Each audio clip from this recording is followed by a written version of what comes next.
Hello and welcome to your daily dose of Satoshi's news.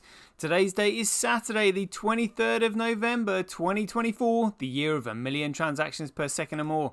Experience the best of both worlds today at betbitcoinsv.com, the best casino and sports betting on chain. Have a little flutter in private using the original protocol and genuine Bitcoin.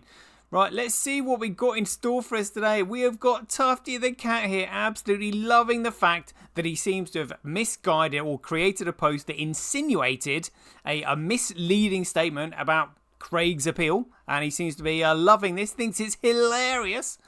Still gloating on the video, saying thank you for the entertainment. You're welcome, that was absolutely hilarious. Yeah, it was, mate, yeah.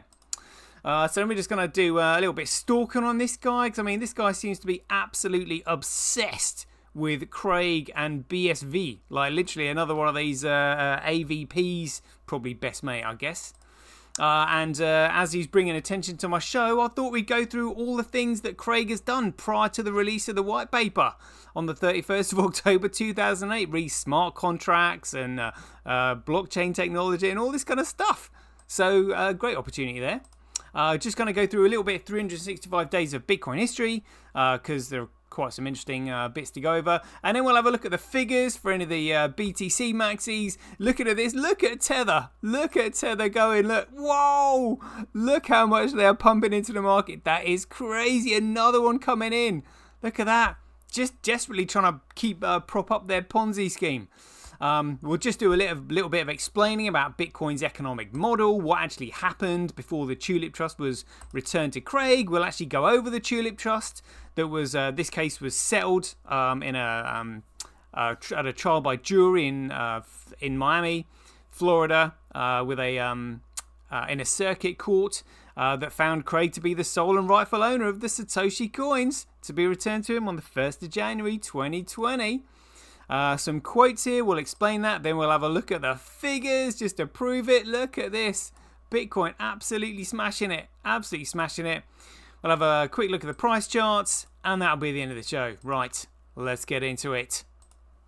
Satoshi, like a cowboy in the West, riding on the blockchain that they call the very best. 1 million strong, them transactions flying free. Just wait for the Terra node, you'll surely see. Alright then, so let's start with this then. So this is what Tufty the cat has been gloating about.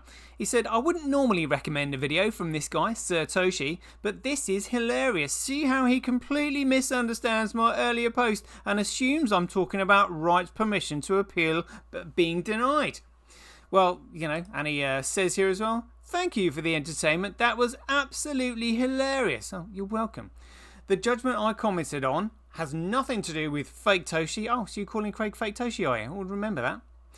It does, however, have some striking parallels, which may be why you were totally misled into thinking it was about him. Oh, so you knew it had striking parallels, did you? You know. Well, you know, all I did was read out your post. So let's have a look at your profile then, shall we? Let's have a look at this. Oh, look at this. Here we go. So that's the one. I wouldn't normally recommend a video by this guy, Satoshi, but this is absolutely hilarious. Oh, yeah, glad you're telling everybody about it.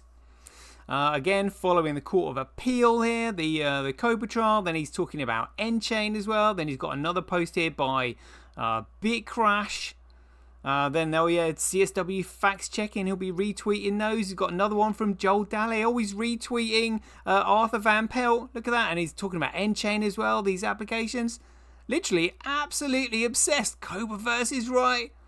I mean, like an absolute BTC scammer, an absolute scammer. And he says that he's a lawyer, so he will absolutely know the implications of SegWit. Tampering with digital signatures is utter fraud, and he's not mentioning it at all. I see, outrageous.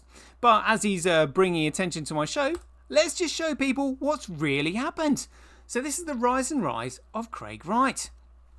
So it was 2005, July 29, the first known Satoshi sighting at What the Hack Festival by Joseph Van Perling.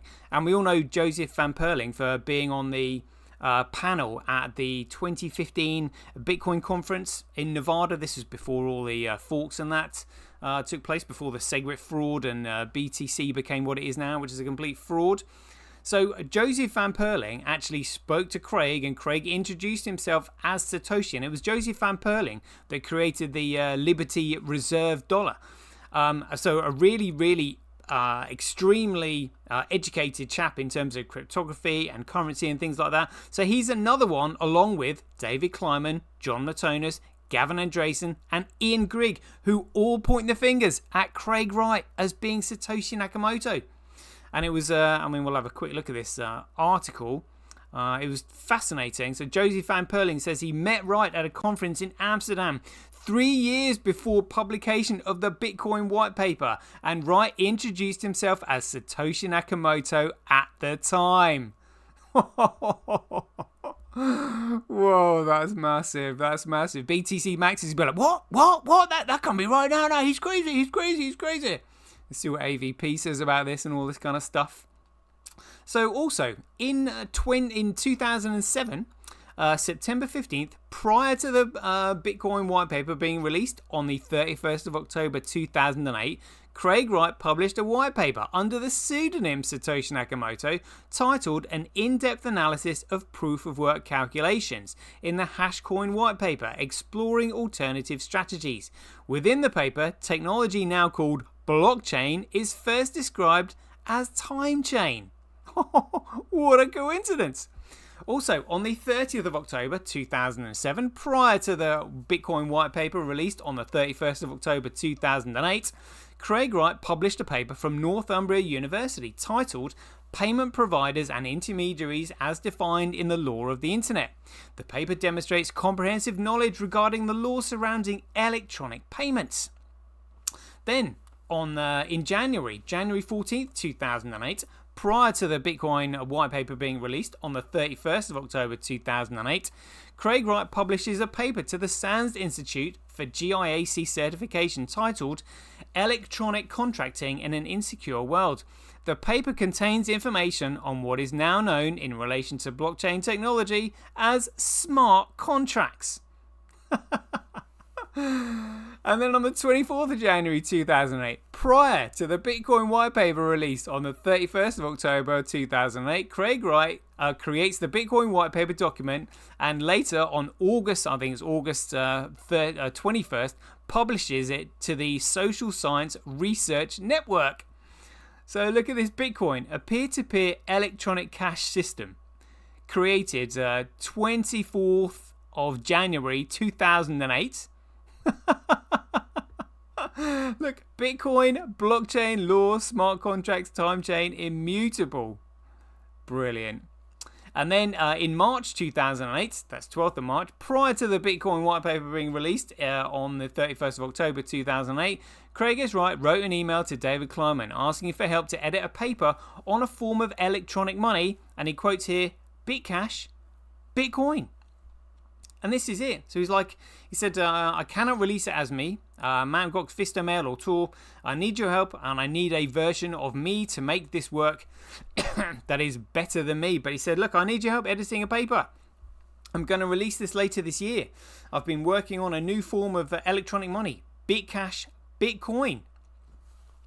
Then in August 9th, 2008, prior to the Bitcoin white paper being released on the 31st of October 2008, the first PGP, that's pretty good privacy key, for the email satoshi@vistomail.com was created. This Vistomail account and pretty good privacy key is what Satoshi used when emailing Adam Back and Wei Dai on the 21st and 22nd of August 2008. And it was also the email that Craig Wright used when he was communicating with the Australian Tax Office in 2014. Oh, this is brilliant. It gets better. So on the 21st of August 2008, prior to the Bitcoin white paper release on 31st of October 2008, Craig Wright posts the Bitcoin white paper to the Social Science Research Network. And again, prior to the Bitcoin white paper being released, 31st of October 2008, Craig Wright, under the pseudonym Satoshi Nakamoto, emailed Wei Dai inquiring about details for B-Money for use as a situation in a white paper titled Electronic Cash Without a Trusted Third Party. And then it continues. On the 31st of October 2008, the Bitcoin white paper was released to a cryptographic mailing list at 1810, that's Universal Time Central. And on this day, the pseudonymous author of the Bitcoin white paper, Satoshi Nakamoto, plagiarized Craig Wright's work from his paper for Northumbria University, published on the 30th of October 2007, almost a year before. In the publication, the Bitcoin white paper, using the exact sentence structure, a purely peer-to-peer version of electronic cash, would allow online payments to be sent directly from one party to another without going through a... Look at that! So Satoshi Nakamoto plagiarizing Craig Wright. Would you believe it? On the 3rd of January 2009, Satoshi Nakamoto mined the Bitcoin Genesis block at height 0. Embedded in the Coinbase data of the Genesis block was the text The Times, 3rd of January 2009, Chancellor on brink of second bailout for banks. And then on the 10th of January, Dr. Craig Wright posted on his Facebook profile that the beta of Bitcoin is live tomorrow. This is decentralized. We try until it works. Oh, look at this. So who would know about Bitcoin on the 10th of January 2009 when the network was started on the 3rd of January 2009? And check this out. So bearing in mind that how Finney didn't receive a transaction from Satoshi Nakamoto until the 12th of January 2009. So only Satoshi Nakamoto was mining it or knew anything about it at this time. So on the 10th of January 2009, Bitcoin was down for 8 hours and 34 minutes between blocks 27 and 28. Craig stated that his Bagnu network rebooted and only he was mining. He had to drive from Lazaro to Bagnu, who was mining from the ranch before January 10th, 2009. So here we've got block 27. And block 28. So UTC, this was 6:56, and it didn't come back online until 3:30 in the afternoon. So this is block 27, and this is block 28. They're the times, 6:56 and 3:30. And this is the distance from Bagnu to Lazaro. Look at that, 3 hours and 35 minutes. And so if you do that both ways, that's 3 hours there, 3 hours back, 35 plus 35. That's 7 hours and 10 minutes, and then another hour for maybe getting a drink or whatever. But it fits. It fits the timeline. It fits the timeline. Brilliant. And let's see what else we've got here. So it was in 2014. I think it was in the Australian Tax Office. Let's see if we can find that one, because that's quite interesting. So 18th of February 2014, a transcript of proceedings takes place at the Australian Tax Office involving Craig Wright discussing Bitcoin. And within the transcripts, Craig says, "Yes, I don't want to run something that we have 100,000 Bitcoin one day, and the next day, oops, it's all gone." And he also said here, I did my best to try and hide the fact that I've been running Bitcoin since 2009, but I think it's getting most by the end of this. I think half the world is going to bloody know. And that was on the 18th of February 2014. He admitted to the Australian Tax Office he's been running Bitcoin since 2009. Brilliant. And let's see what other classics we've got here. So it was here on May the 2nd, 2016. Wired magazine publishes an article naming Craig Wright as the inventor of Bitcoin, titled "How Craig Wright Privately Proved He Created Bitcoin." And on the 2nd of May same year, Gizmodo magazine publishes an article quoting Gavin Andresen saying, "I was not hacked and I believe Craig Wright is Satoshi." And look at this. So these are the two articles. Look. So that was this looks like it's December the 8th, 2015. And Gizmodo followed, December the 9th, 2015. So look at this. So Wired said, is Bitcoin's creator this unknown Australian genius? Documents leaked to Wired, and now we know it was actually David Kleiman's adopted brother, Ira Kleiman, that was leaking the documents to them. And we know this in the Kleiman versus Wright case. So documents leaked to Wired suggest that Bitcoin's creator was Craig Wright. I said, but they may be a hoax. I think that was updated. And then Gizmodo says, here's all the evidence that Craig Wright invented Bitcoin. Like, literally, they go into massive details about it. The Economist also published an article. The BBC published an article. And also, John Matonis, Gavin Andresen came out and said, yeah, Craig Wright invented Bitcoin. You know, and that's when things started getting, whoa, like really serious.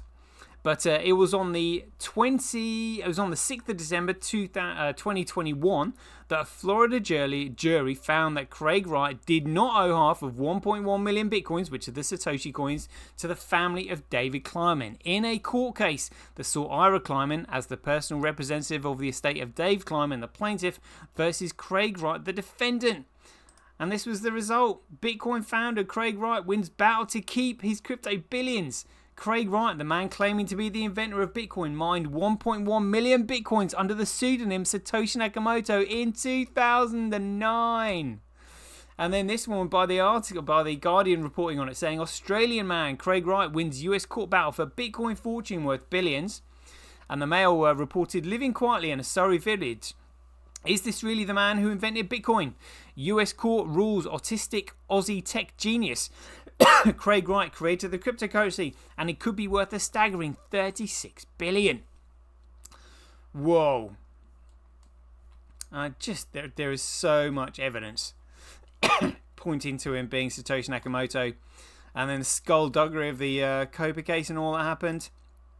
But for anybody who wants to know what happened, let's have a quick look at this 365 days of Bitcoin history. Because on the 20th of November 2014, Bitcoin was debated in the UK House of Commons, led by Steve Barker, a Conservative MP for High Wycombe. He says Bitcoin shows us that peer-to-peer non-state money is practical and effective. Is BTC practical and effective as peer-to-peer non-state money? Oh no, that's right. Yeah, it's digital gold store of value. Not many use it, because you can't use it because the fees are so high and the network just simply gets congested at 1 megabyte. Absolutely ridiculous. But this is 2014, before all the skullduggery took place. Yeah, we'll go for that. I want to chomping at the bit to get on with these figures. So look at this. Look at this. This is absolutely outrageous. So look, Tether has lost its peg to the upside because there's so much demand for it, because they are pumping it into the market like crazy. What's this recent pump? 130.8 billion. Whoa! 232.1. That's 1.3 billion. In fact, we'll just add a little bit more to that. So that's gone from 130.8 to 132.2. Oh my goodness me. Another 1.4 billion. 1.4 billion just gone. And what's it done in the week? You're wondering why the market is pumping and it doesn't do anything, because they're just pumping it with this shit. So it's gone from 127.4 at the beginning of the week to 132. Oh my goodness me. Over 5 billion. 5 billion in 7 days. Good great. This is hilarious. Look at this. Look at this. So Tether started off with just $251,600 worth. And now we're at 132 billion. I mean, they think they've got 132 billion in their bank account. What an absolute joke. So let me just explain Bitcoin's economic model here. So the block reward started out on the 3rd of January 2009 at 50 Bitcoins per block. It then gets cut in half every 4 years. So at block number 210,000, it got cut to 25. Then at block number 420,000, it got cut to 12.5. Then block number 630,000, 6.25. Then 840 down to 3.12, which is where we are now. So as that goes to 0, the miners need something to compete for. So what they need is the block fee to replace the block reward as the subsidy for them to keep going and covering the running costs of their mining operations. And this is done with transaction volume. And transaction volume also increases the price of the coin because it's demand. It's demand for the use of the network. which will actually increase the value of the coins and the amount of transaction fees due to huge amounts of volume with the entire world using the network. So this is what has happened since, prior to 1st of January 2020, when the when the Satoshi coins were returned to Craig. Bitcoin started out with the ticker symbol BTC. But then on the 1st of August 2017, the chain was forked, and this alternative protocol, which would later have the chain of signatures segregated, and therefore common accountability broken, and therefore taken under its, therefore being centrally controlled by Blockstream, who did that. They're the ones who created this alternative protocol. So they stole the ticker, but Craig couldn't come out and say anything because he didn't have the Tulip Trust in his possession at the time.